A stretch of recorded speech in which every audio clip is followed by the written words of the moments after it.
y a su nombre.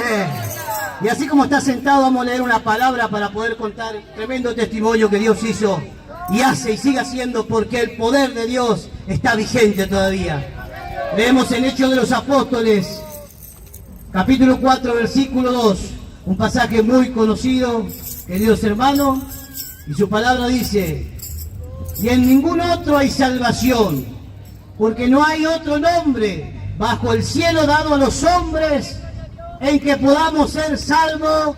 Amén a su gloriosa palabra. Tome su asiento, mi querido hermano. Mi nombre es Andrés Quiñones. Congrego con nuestro querido amado pastor Osvaldo Rodríguez en una ventana al cielo, queridos hermanos. Y hoy quiero testificarle lo que este gran Dios y poderoso hizo en mi vida. Yo desde mi niñez vivía en la Villa 1114 con mi abuela y con mis papás. Mi papá eran personas materialistas y mi papá trabajaba de noche en una panadería. Y mi mamá trabajaba de limpieza en la empresa Alba y venía muy tarde porque se quedaba a hacer hora extra. Y yo me crié con mi abuela, que era alcohólica, y lo único que yo tenía y aprendía de ella era que le iba y le compraba el vino suelto, porque ella, si no tenía ese alcohol, si no tomaba ese vino continuamente, le agarraban esos ataques de temblar mucho, porque el cuerpo ya le pedía. Y así fue mi vida. Me crié en ese hogar, en la Villa 1114, y me crié solo con mi abuela, que era alcohólica, sin afecto de los padres, sin una charla, sin un te quiero, sin un te amo. Y así fui criándome. A los 9 años nos venimos a vivir acá a González Catán, en el kilómetro 30, Villa Borrego, donde mis padres habían comprado, y la situación era igual. Y en mi corazón empezó a haber rencor, odio, porque era como que yo estaba en un lugar, pero no estaba, porque no existía ni para mis padres ni para mi madre. Nunca un te quiero, nunca una caricia, nunca un te amo, y así vivía yo. Empecé a crecer a los 10 años, que ya iba a la primaria, me empecé a escapar de los colegios, me hacía tomar el presente y me iba a las esquinas con los muchachos de la esquina, y yo paraba con hombres que eran mayores, mucho mayores, más grandes que yo, y empecé a fumar y empecé a tomar alcohol. Después, ya a los 12 años, dejé el colegio y empecé a transitar en este mundo, en las esquinas, con los muchachos de las esquinas, y así empezó mi mala vida. Entonces mi casa era como un hotel, que yo iba solamente a comer, que yo solamente iba a beber, porque estaba la ausencia del padre, porque estaba la ausencia de la madre. Déjame decirte que si Jesús no está en tu hogar, que si Jesús no reina en tu hogar, va a haber problemas, va a haber situaciones difíciles, porque la gente se pregunta: ¿por qué mi hijo sale borracho? ¿Por qué mi hija sale prostituta? ¿Por qué mis hijos salen delincuentes? Porque no está Jesús, no está su principio, no está su palabra. Él no reina, y ahí reina el diablo. Y dice que, hermanos queridos, yo empecé a transitar y a parar con estos muchachos. Y empecé a crecer. A los 17 años, hermanos queridos, ya consumía marihuana. Y yo paraba con unos muchachos, y a mí siempre me llamaron la atención las armas. Y me empecé a comprar armas, y me compré 2 armas. Y empecé a delinquir, hermanos queridos, a tener una vida fácil para conseguir la droga por un lado y para poder seguir teniendo los vicios. Y salía a robar, queridos hermanos. Salía a delinquir, hermanos queridos. Y así comenzó mi vida, donde el diablo me llevaba para matarme, para destruirme y para mandarme al infierno. Pero ¿saben qué, querido hermano? Dice que el Señor nos escoge desde antes de la fundación, desde antes que este mundo sea creado, que ya tiene un plan y un propósito con cada persona, con cada ser humano, porque lo que más Dios ama es a su creación, es al ser humano, y Él viene siempre a salvarlo, Él viene a rescatarlo, Él viene a libertarlo, Él viene a librarlo de la condenación eterna. Y yo empecé, hermanos queridos, a delinquir. Y me acuerdo que parábamos en la esquina y teníamos problemas con la bandita de la plaza porque vivíamos en el fondo de Dorrego, por allá por la escuela 31. Y teníamos enfrentamientos, queridos hermanos, y un día le pegaron a un compañero nuestro, a un amigo nuestro, y lo dejaron en terapia. Y ahí el diablo ponía más odio, más rencor en mi corazón, y yo decía, me voy a vengar de esto. Esto no se la van a llevar. Ahora van a ver lo que le pasaba. Habíamos alquilado un remis donde le sacamos la patente y fuimos con otro muchacho que partió a la gloria en un coche. E íbamos con 2 armas, él y 2 armas yo. ¿Y sabe qué? Cuando los encontramos a ellos en la esquina, ellos estaban como festejando de que habían golpeado, de que habían lastimado a uno de nosotros. Y me acuerdo ese día que bajamos, hermanos queridos, como de acá a 1,5 metros, y empezamos a tirar tiros, pa, pa, pa, pa. Y empezaron a caer. Me fui, me escondí, me saqué la ropa, guardamos las armas, y así siguió mi vida. Después tuvimos otro enfrentamiento donde acuchillamos a un muchacho y lo dejamos en terapia intensiva. Y después la madre de ese muchacho era política y empezó a dar los nombres en la comisaría, hermanos queridos, e hicieron una racia y nos llevaron a todos detenidos. Y estábamos en la comisaría, queridos hermanos, y estaban tomándole datos a cada uno, y había uno de nosotros que era muy jovencito, que tenía 16 años, y ese fue adentro y empezó a buchonear todo, y empezó a acusarme a mí, porque a mí me decían cucú, y él me dijo, ahí está afuera, ahí está. Y no sé, hermanos queridos, qué es lo que me llevó, no lo entendía, pero yo estaba en esta fila, donde tenía que entrar para que me tomen los datos. Pero agarré y me pasé a la otra fila y me escondí. Y cuando salió, no me vieron. Y pasé desapercibido. Y de esa también Dios me guardó. Me acuerdo que sigo delinquiendo y sigo en mi vida, queridos hermanos. Y empiezo a conocer a muchachos cuando empecé a consumir cocaína en la Villa 20, en Lugano. Y empecé a consumir cocaína en ese tiempo y me empecé a hacer amigo y empecé a conocer gente que nunca tuve que conocer, querido hermano. Y empecé a ser integrante de la barra brava de Boca. Déjeme decirle, queridos hermanos, muchos dirán que ver un partido, que fijarse esto, que ir a la cancha, no es nada. Pero déjeme decirle que esa es una organización criminal que está ahí, no está para alentar, no está para animar al equipo, sino que está para delinquir, porque ahí se maneja la droga, ahí está la política y todo lo sucio y lo inmundo que te puedas imaginar. Y ahí estaba yo, entre medio de todo eso, y el diablo me tenía esclavizado, el diablo me tenía atado, el diablo me tenía condenado, porque empecé a consumir 2 gramos de cocaína, hasta 3 gramos de cocaína por día. No vivía, parecía un zombie, parecía un fantasma.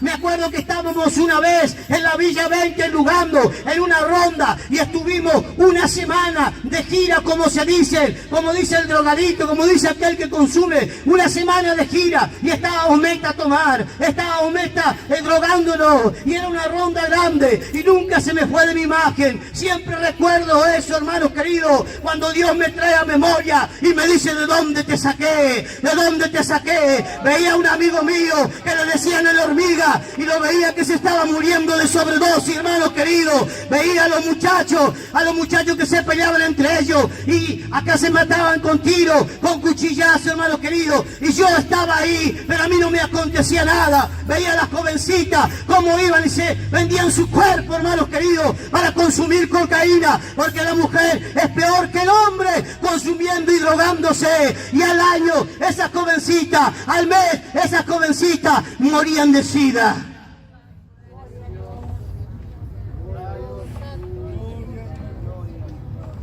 Y cuando pasó, hermanos queridos, el enfrentamiento de Boca y River, que mataron los que iban en el camión de Coca-Cola, hermanos queridos, ahí vino una persecución. Me acuerdo que yo vendía droga, hermanos queridos, también me tuve que escapar de eso y me vine a esconder acá a la casa de mi madre. Y la situación mía era lo mismo. que aunque mi mamá, muchas veces que yo no aparecía por 15, 20, por 2 meses, se iba a la Villa 20, se iba a la Zabaleta, a la Villa 21, se iba a la 11, 14, solamente para ver si yo estaba vivo. Y mi viejita me iba a buscar, a pesar que ella no cumplía el rol de madre, pero parece que la conciencia le golpeaba y tenía que saber, tenía que preguntar si su hijo estaba vivo todavía, porque cuando yo salía de mi casa con las armas en la cintura, mi mamá lloraba, mi mamá temblaba, hermanos queridos, porque el diablo me tenía sometido y atado y me quería matar. Pero yo le quiero decir una cosa: Jesús nunca viene tarde, Jesús siempre cumple su propósito. No hay otro que lo pueda salvar a la persona, no hay nada que no le pueda salvar. Jesús es el que lo cambia, Jesús es el que lo transforma, Jesús es el que lo liberta, Jesús es el que hace nueva criatura, Jesús es el que cambia al drogadicto, al borracho, a la prostituta, aquel que no puede cambiar el hombre, Jesucristo lo cambia.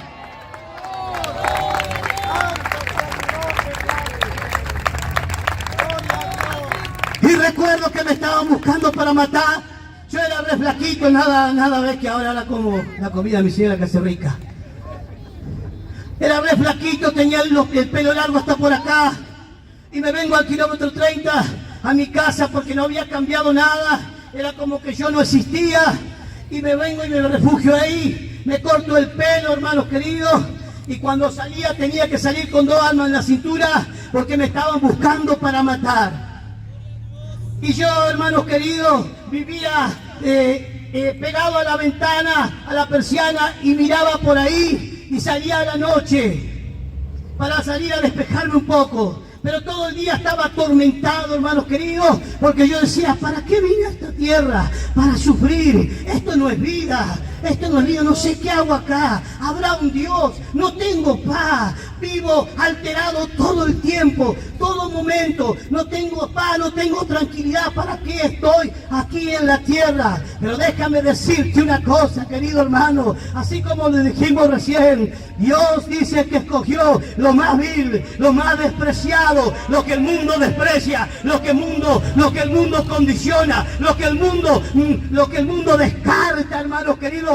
Eso es lo que Dios, hermano amado, escogió para salvar, para transformar, para libertar y para que su nombre sea glorificado y para que el mundo comprenda y entienda que no hay otro nombre dado a los hombres del cual podamos ser salvos, sino que es el nombre poderoso de Jesús. Y me acuerdo que un amigo mío de la infancia, hermanos queridos, que nos criamos juntos a jugar la bolita, él siguió y viene de familia de creyentes, y él siguió el camino del Señor, y yo seguí este mundo, que este mundo no te da nada, joven. Este mundo, jovencita, no te da nada. Este mundo solamente te va a destruir. Este mundo solamente te va a hacer vivir en tristeza, en amargura. Serás un infeliz y no tendrá sentido tu vida. Y recuerdo que este muchacho me observaba, que yo estaba en mi casa y que no salía de ahí. Y un día fue a mi casa y me dijo: Andresito, sí, Javier, ¿qué es lo que te está pasando, mi amigo? Le digo: ya no sé qué hacer, no tengo esperanza, no quiero vivir más. Estoy triste, soy un infeliz. Mirá mi familia, mi padre, es como que si yo no existiría acá. No sé para qué estoy en esta tierra, estoy atormentado.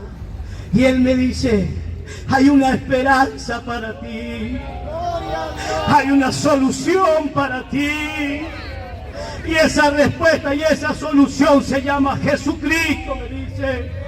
Y yo agarro automáticamente, le digo: ¿pero qué tengo que hacer? Tengo que ir caminando hasta Luján. ¿A dónde tengo que ir a poner plata? ¿Qué es lo que tengo que hacer? Ya probé los médicos, ya probé la psicología, ya fui a la granja, nadie me pudo cambiar, siempre recaía peor. No tenés que hacer nada, porque Él pagó todo en la cruz del Calvario. Jesucristo te ama y quiere cambiar tu vida. Y Él me predicó, y ¿sabe qué? El poder de la palabra de Dios golpeó mi corazón, hermanos queridos, y empecé a llorar como una criatura. Y me dice este varón, después de que me predica, a las 6 de la tarde te voy a pasar a buscar para que vayamos a un lugar donde te está esperando aquel que te va a cambiar. Déjame decirle que eran como las 3 de la tarde y yo caminaba, me había bañado como 3, 4 veces, miraba alrededor cada rato hasta que me vino a buscar. Yo no había sentido nunca lo que es un abrazo, un amor, un te quiero, una felicitación. Pero cuando voy allá al lugar donde me entregué a Cristo, el portero vino, me abrazó y sentí un amor que nunca había sentido en mi vida.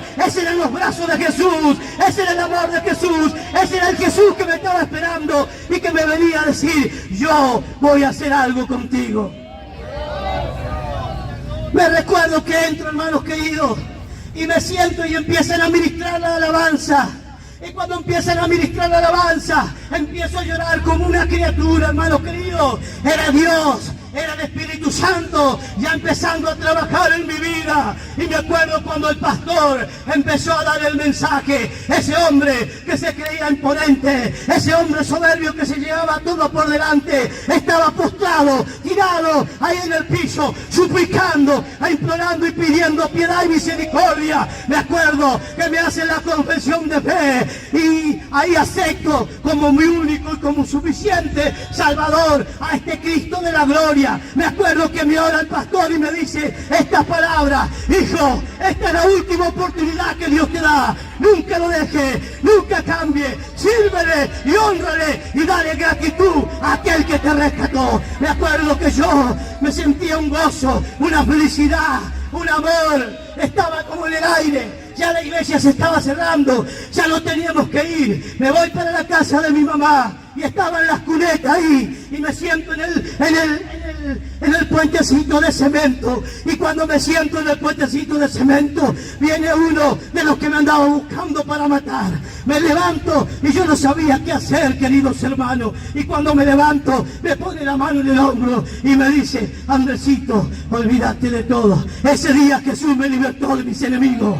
Ese día tiré las armas. Ese día dejé la droga. Ese día dejé el alcohol. Ese día le pedí perdón a mi padre. Ese día le empecé a pedir perdón a la gente que yo hacía mal. Porque ¿sabe qué? Salía con las armas y dañaba y maltrataba. Y así me tenía el diablo. Pero Jesucristo me salvó. Jesucristo me cambió. Jesucristo me libertó. Jesucristo me transformó. Jesucristo me hizo nueva criatura. No hay otro que pueda cambiar. No hay otro que pueda transformar.